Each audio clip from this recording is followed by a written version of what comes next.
Afternoon ഒരു 3:30 ഒക്കെ ആയപ്പോഴത്തേക്കും ഞങ്ങളുടെ ടീം ആക്ടിവിറ്റീസ് സ്റ്റാർട്ട് ചെയ്തു കേട്ടോ.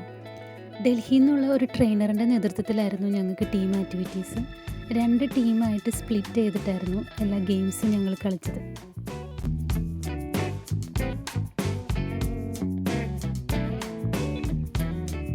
ഗെയിമൊക്കെ കഴിഞ്ഞ് ചായയും സ്നാക്സൊക്കെ കഴിച്ച് ഞങ്ങളിനി സൺസെറ്റ് കാണാൻ പോവാണ് കേട്ടോ. റിസോർട്ടിൻ്റെ വാഗ്വേയുടെ അടുത്തുനിന്ന് കാണുന്ന മലയുടെ വ്യൂ പോയിന്റിലേക്കാണ് നമ്മൾ പോകുന്നത്. ഈ റിസോർട്ടിൻ്റെ സൈഡിൽ കൂടെയുള്ള ഈ വഴി കൂടെ നടന്ന് ആ മലയുടെ മുകളിലേക്കാണ് നമ്മൾ കയറുന്നത്. നാളെ മോർണിംഗ് നമുക്ക് ഇവിടെ തന്നെ ട്രക്കിംഗ് ഉണ്ട്, സൺറൈസ് കാണാനായിട്ട്.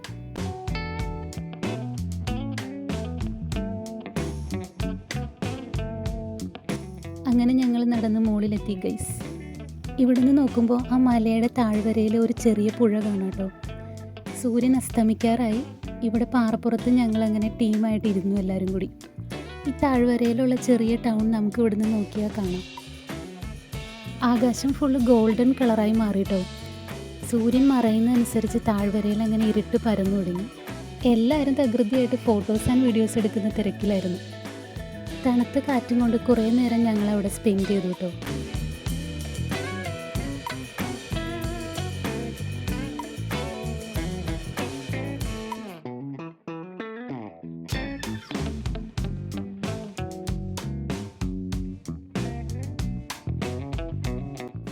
അതാ സൂര്യൻ അസ്തമിച്ചുകൊണ്ടിരിക്കുകയാണ്. അങ്ങനെ ആദ്യമായിട്ടാണ് മലമുകളിൽ നിന്ന് ഒരു സൂര്യാസ്തമയം കാണുന്നത്.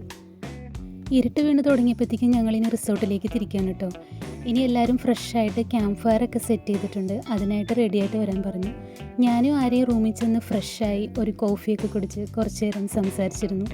വീട്ടിലേക്ക് കുഞ്ഞിനെ വീഡിയോ കോളൊക്കെ ചെയ്തിട്ട് ഇനി ക്യാമ്പ് ഫയറിന് പോകണം.